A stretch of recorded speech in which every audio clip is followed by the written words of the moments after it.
Olá, gente! Graças a Deus, mais uma vez estamos reunidos. Deixa eu só fazer um ajuste aqui no microfone. Opa! Agora sim.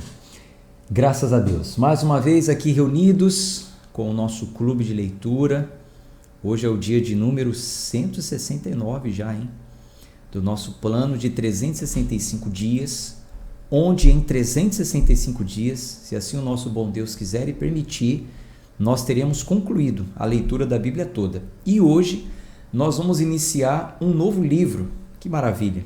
Terminamos os 2 livros de Crônicas e vamos entrar agora na outra parte, que é Esdras, Neemias. Na verdade, Esdras e Neemias são livros divididos na Bíblia, que nós conhecemos, que tem 66 livros, mas em um tempo bem antigo eram uma composição só. Esdras e Neemias eram um livro só.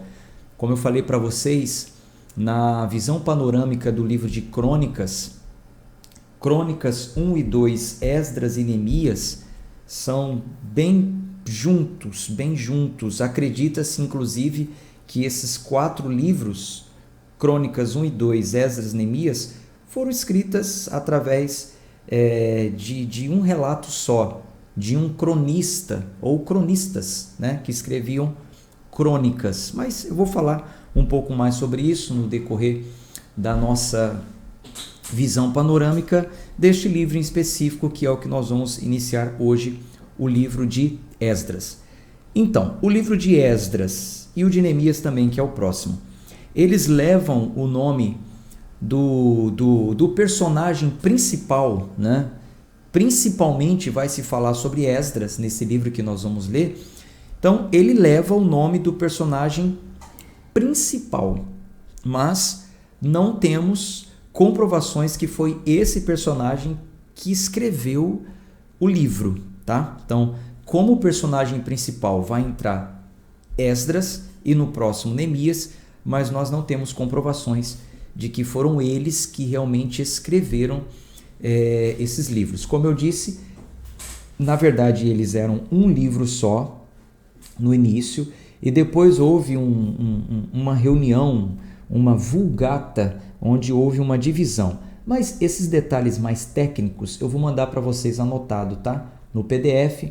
Depois, quando você receber o PDF, você dá uma lida, esses dados mais técnicos, as datas mais exatas, mais ou menos 400 anos antes de Cristo que foi escrito esse livro, no século XV que ele foi dividido. Você vai entender isso melhor nos escritos que eu vou mandar para você em PDF, tá bom? Aí você leia o PDF e acrescente aí aos seus conhecimentos. Sobre o autor, como eu estou dizendo, não conseguimos falar com muita certeza, né? A Bíblia, aliás, não conseguimos falar com clareza, de uma forma clara, se a Bíblia não traz ali, né, uma certeza daquilo, né? Não temos. Este livro é de Esdras, não temos. Então não tem como a gente falar que é dele, que foi escrito por ele, mas ele está ali no contexto do cronista, o mesmo linguajar. A gente vê que ele continua assim que termina, segundo Crônicas. Nós vemos algumas ligações introdutórias. Quando a gente vê a introdução de Esdras, capítulo 1, é muito semelhante ao que está escrito no final de Crônicas. Então, Crônicas, segundo Crônicas 36, 22, eles dão ali uma continuação muito juntinha. Final de Crônicas e início de Esdras. Então, parece muito que realmente foram escritos pelo mesmo cronista. Não sabemos o nome, mas isso aí também não é o tão importante, né? Vamos a um contexto histórico. Qual o contexto deste livro? O livro de Esdras. Na verdade, quando eu falo Esdras, é Esdras e Neemias, né? Seria um livro só, ele foi dividido depois. Então, é provável, é seguro presumirmos que ele tenha sido escrito logo após o término do ministério de Neemias. Por quê? Neemias, ele inicia o seu ministério mais ou menos 458 anos antes de Cristo. Então, na linha do tempo, antes de Cristo, nós vemos a história de Neemias. 458 anos antes de Cristo, ele inicia o seu ministério. Qual o ministério dele? Nós vamos ler juntos. Nós vamos ler o ministério de Neemias, nós vamos ler o ministério de Esdras, né? Quando eles começaram, o que eles fizeram, qual foi o ministério deles. Então, 458 anos antes de Cristo.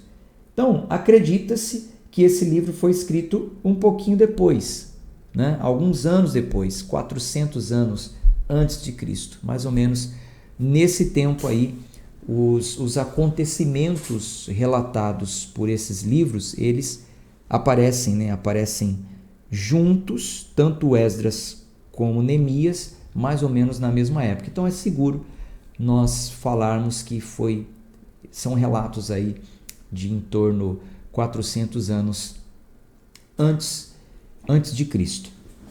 Esdras e Neemias são dois personagens e eles aparecem juntos apenas em dois textos. Em dois textos. Nós vamos ver em Neemias capítulo 8 e Neemias capítulo 12. Nós vamos ver que esses dois personagens aparecem juntos nestes dois textos. Em Neemias 8, nós vamos ver que eles aparecem juntos por causa da leitura do livro da lei. Nós vamos ver que Esdras ele está lendo o livro da lei junto ali com Neemias. E em Neemias capítulo 12, nós vamos ver sobre um cortejo, né?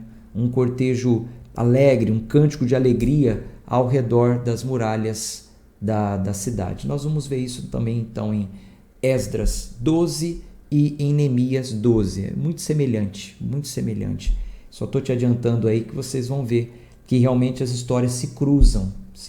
De fato, era um livro só, falando sobre Esdras e Neemias. E depois ele foi dividido aí no cânon, né? Quando se fala de cânon, são os 66 livros da Bíblia Sagrada. Qual o propósito desse livro, né? Qual a intenção do autor ao escrever este livro? A gente vai ver que Esdras continua no ponto em que Segundo Crônicas parou. Apesar de nos dar esclarecimentos históricos, né, e muito importantes, ele é rico em uma mensagem para o povo de Deus. Então, ele traz para nós um conhecimento histórico, mas nós vamos ver que os relatos, o propósito dele ter sido escrito é trazer para o povo de Deus mensagens. Mensagens como a santidade, vai falar sobre a santidade, vai falar sobre a adoração, vai falar sobre oração, mensagens muito importantes para o povo de Deus. A gente vai ver também o livro de Esdras falando sobre a continuidade do povo de Deus. Nós não paramos onde o povo foi exilado? Lembra? Nabucodonosor, ele atacou, né? Ordenou um ataque a Judá. Israel já tinha sido invadida, já estava destruída, já tinham sido levados e ainda faltava Judá, né? Então houve o ataque, conhecido como ataque babilônico, a destruição do templo, derrubaram os muros, muitos mortos, alguns fugiram para os montes e outros foram presos e levados, exilados para a Babilônia, onde eles vão viver ali 70 anos. Então, o livro de Esdras vai mostrar a continuidade. O que aconteceu depois? Qual a ligação que tem entre os israelitas e que é essa comunidade pré-exílica, né, vamos dizer assim. Então, os israelitas estavam vivendo na Babilônia. Qual a ligação que teria deles com os israelitas que viveram antes do exílio? Então, a história não se perde, o povo não se perde.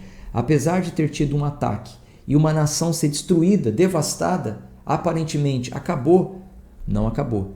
Deus, em seu infinito amor, o seu plano maravilhoso de preservar um povo, apesar de muito irado com o povo ter permitido esse ataque, ele faz de tudo para que não se perca a genealogia, a tradição, as histórias, a ligação. Nós vamos ver que isso não acontece. Há uma ligação. E é muito importante o livro de Esdras e Neemias porque narram como que isso aconteceu.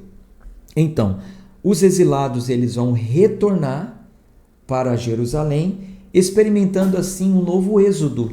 Da mesma forma que eles eram escravos no Egito e saíram do Egito, né? Êxodo, a saída, saíram do Egito para a Terra Prometida, agora eles estão exilados e vão sair do exílio voltando para a Terra Prometida. Então, eles vão experimentar um segundo êxodo, vamos dizer assim, mais uma vez, Deus, a mão de Deus sendo com eles, parte do plano redentor de Deus.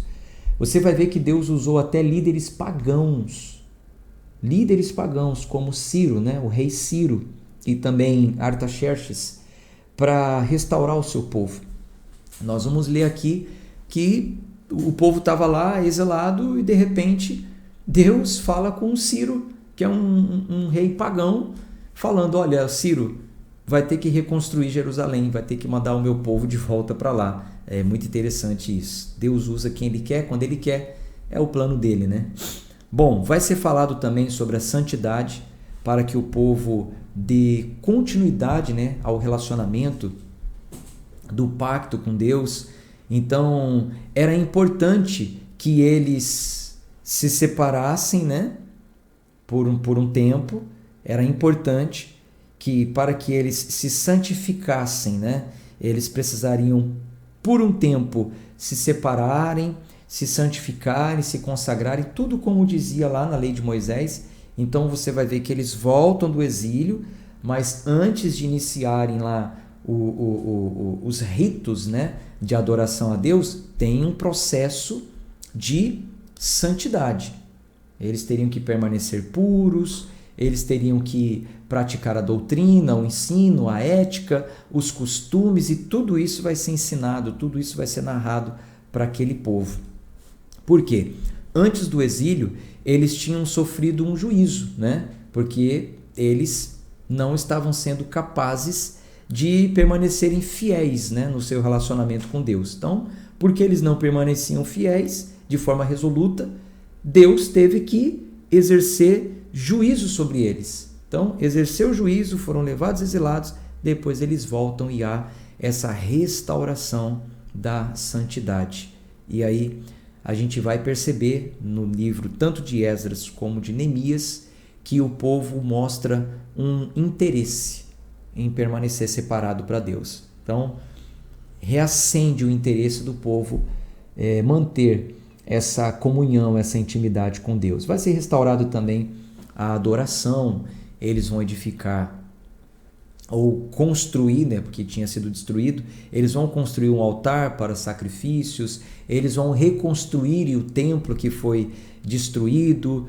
Depois do altar da adoração ser construído, eles vão reconstruir as muralhas. A gente vai ver que primeiro eles restauram o altar, depois eles constroem novamente as muralhas para que haja a proteção na cidade. Mas a gente entende também com esse princípio que antes de tudo vem a restauração da comunhão com Deus.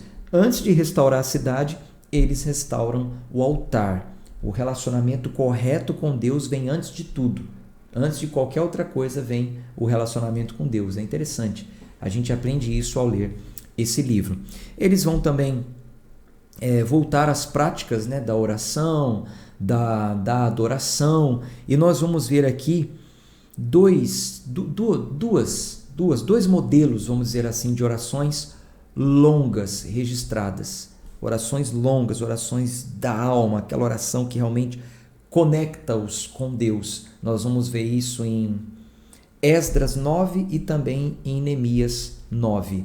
A gente vai ver que vai ser citado a oração, vai ser citado o jejum, várias vezes vai falar sobre oração, sobre jejum. Depois que o povo começa a trabalhar na reconstrução de toda a muralha, a gente vai ver que enquanto eles reconstruíam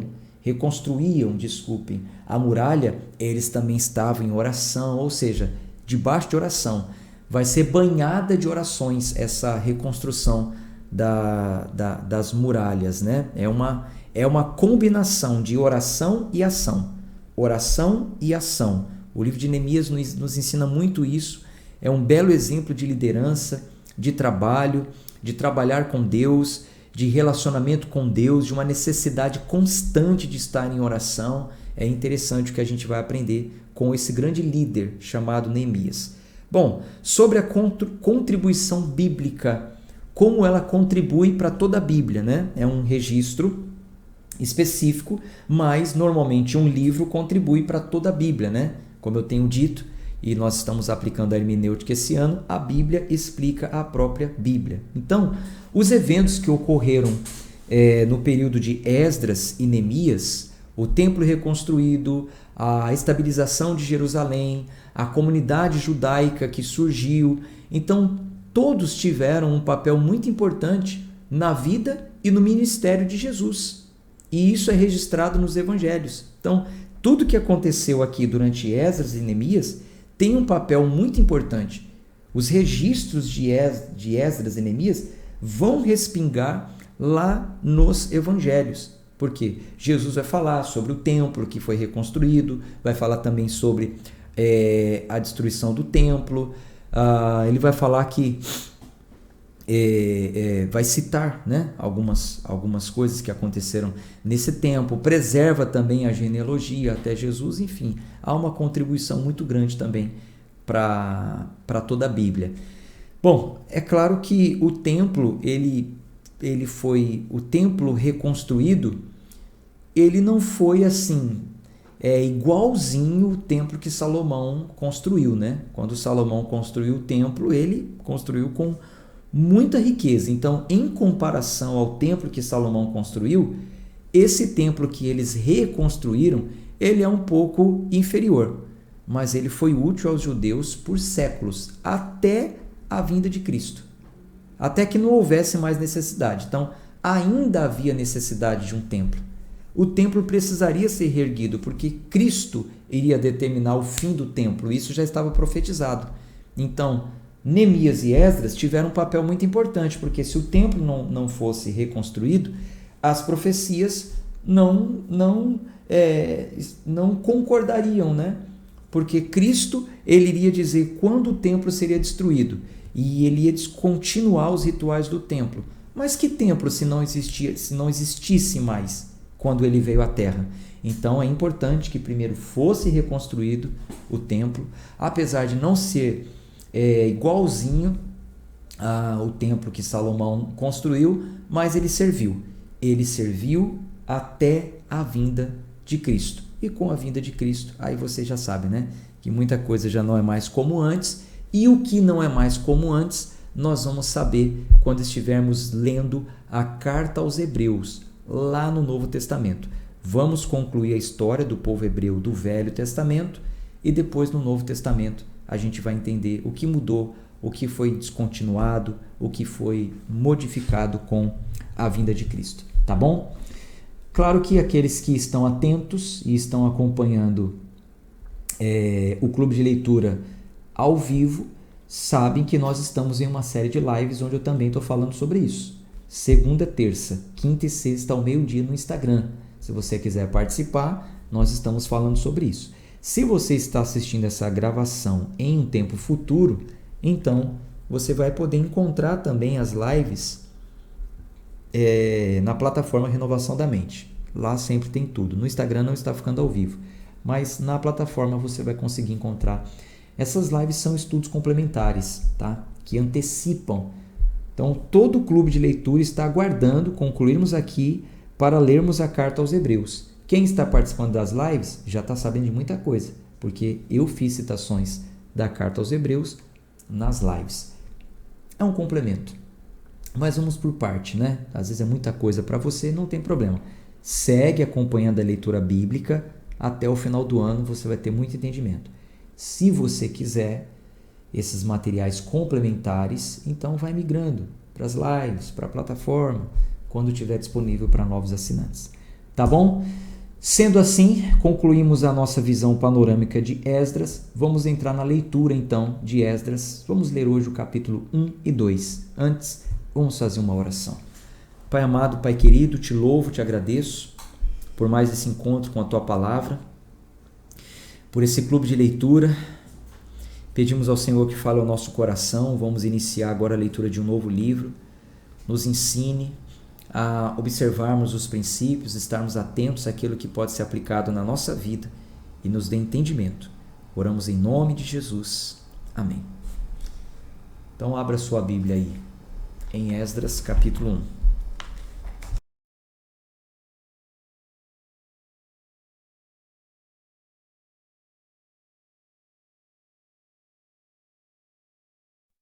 Vamos a uma leitura bem dinâmica, bem narrativa, né? É o comecinho do livro, normalmente traz genealogias, né? Não tem muita coisa difícil de entender, não.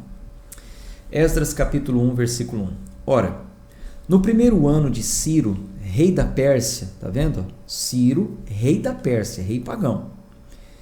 Para que se cumprisse a palavra do Senhor pela boca de Jeremias, o Senhor suscitou o espírito de Ciro, rei da Pérsia, para que ele fizesse uma proclamação ao longo de todo o seu reino, e também por escrito, dizendo: Assim diz Ciro, rei da Pérsia: O Senhor Deus do céu tem me dado todos os reinos da terra, e ele me encarregou de edificar-lhe uma casa em Jerusalém, a qual está em Judá.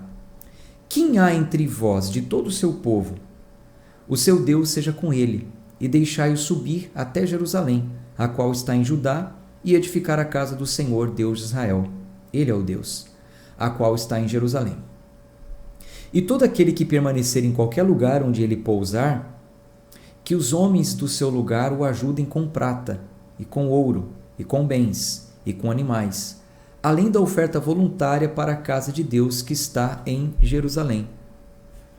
Então vocês estão reparando que o capítulo 36 de 2 Crônicas, ele termina falando exatamente o que está escrito aqui em Esdras capítulo 1. Então, a gente vê aqui a mesma coisa, ó. Por isso que eu falo que tem ligação. Eu vou até voltar aqui, ó. 2 Crônicas, capítulo 36, último capítulo do livro de Crônicas. A gente vai lá no versículo 22, ó. Depois do exílio, né, do ataque babilônico. Olha só. Versículo 21.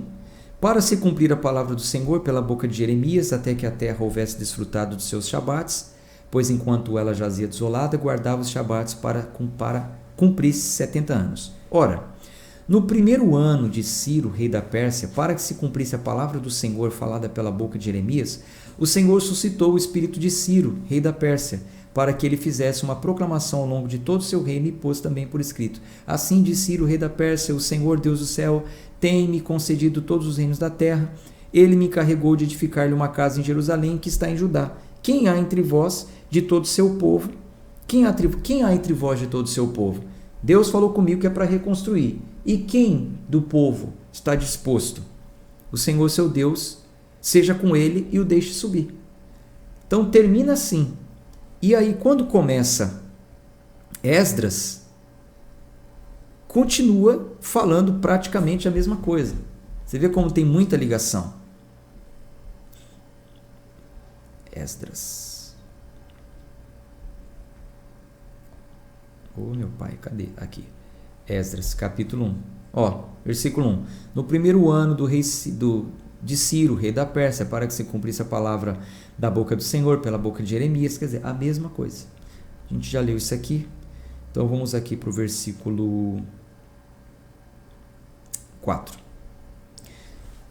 E todo aquele que permanecer em qualquer lugar onde ele pousar, que os homens do seu lugar o ajudem com prata e com ouro, e com bens, e com animais, além da oferta voluntária para a casa de Deus que está em Jerusalém. Então levantou-se o chefe dos pais de Judá e de Benjamim, e os sacerdotes, os levitas, com todos aqueles cujo espírito Deus havia suscitado, para subirem e edificar a casa do Senhor, a qual está em Jerusalém.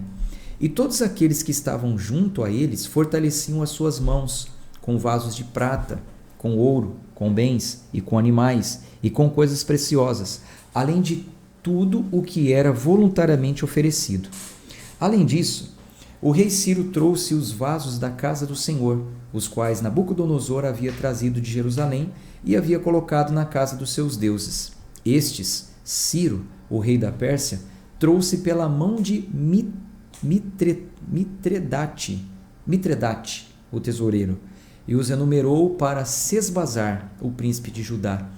E este é o número deles: 30.000 travessas de ouro, 1.000 travessas de prata, 29 facas, 30 bacias de ouro, 410 bacias de prata de segunda ordem e 1.000 outros vasos. Todos os vasos de ouro e prata eram 5.400. Todos estes trouxe Sesbazar quando os do cativeiro foram trazidos de Babilônia para Jerusalém. Capítulo 2. Ora, estes são os filhos da província que subiram do cativeiro dentre os exilados, aos quais Nabucodonosor, rei da Babilônia, havia levado consigo para a Babilônia, e retornado para Jerusalém e Judá, cada um para a sua cidade, os quais vieram com Zorobabel, Jesua, Neemias, ó Neemias aparecendo aí, né? Neemias, Seraías, Reelaías, Mardoqueu, Bilzã, Mispar, Bigvai, Reum e Baaná. O número dos homens do povo de Israel. Os filhos de Parós, 2.172. Os filhos de Cefatias, 372. Os filhos de Ará, 775. Os filhos de Paate-Moabe, dos filhos de Jesuá e Joabe, 2.812. Os filhos de Elão, 1.254. Os filhos de Zatu, 945. Os filhos de Zecai, 760. Os filhos de Bani, 642. Os filhos de Bebai, 623. Os filhos de Asgade, 1.222. Os filhos de Adonicão, 666. Os filhos de Bigvai, 2.056. Os filhos de Admin, 454. Os filhos de Ater, de Ezequias, 98. Os filhos de Bezai, 323. Os filhos de Jorá, 112. Os filhos de Hassum, 223. Os filhos de Gibar, 95. Os filhos de Belém, 123. Os homens de Netofa, 56. Os homens de Anatote, 128. Os filhos de Asmavete, 42. Os filhos de Kiriat-Arim, Sefira e Berote, 643. Os filhos de Ramá e Gibeá, 621. Os homens de Miquimás, 122. Os homens de Betel e Ai, 223.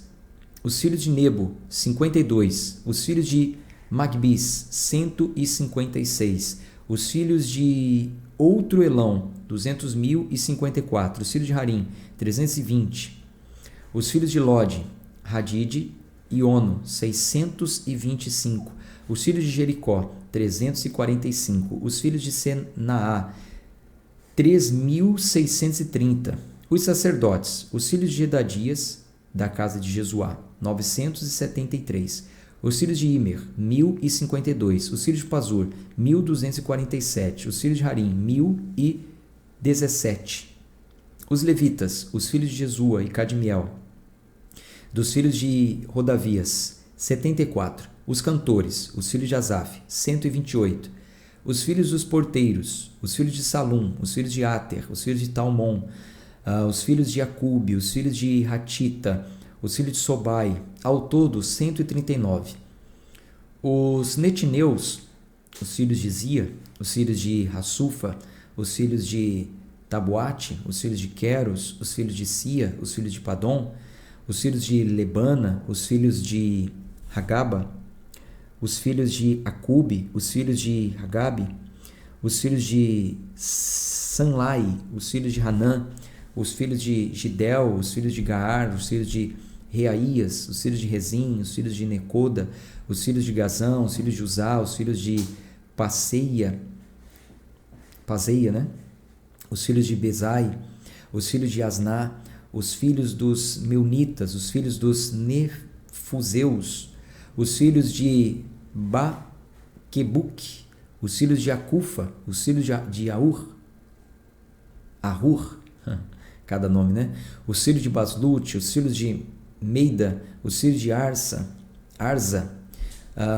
os filhos de Barcos, os filhos de Cícera, os filhos de Temá, os filhos de Inesias, os filhos de Hatifa, os filhos dos servos de Salomão, os filhos de Sotai, os filhos de Soferete, os filhos de Peruda, os filhos de Alá, os filhos de Darcon, os filhos de Gidel, os filhos de Cefatias, os filhos de Ratil, os filhos de Poquerete, Hazebaim, os filhos de Rami, todos os netineus e os filhos dos servos de Salomão eram 392.